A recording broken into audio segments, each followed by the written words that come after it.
The first thing I hear is, I've never been through this before. What do I do?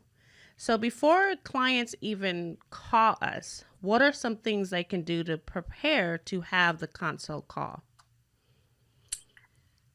I think one of the things clients can do is think about what they're looking for in an attorney. Like, um, do you want somebody who's a solo practitioner?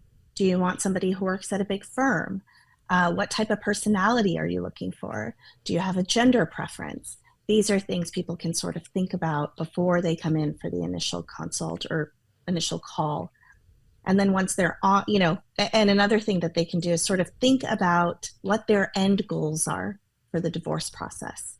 Um, do they want custody of their children? Do they want a specific, time with their children?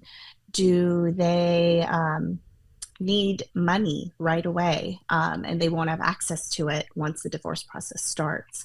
What kinds of things are they looking for? That's what I always ask my client, potential Mhm. new clients when they come in. What are your goals? What do you want to see happen?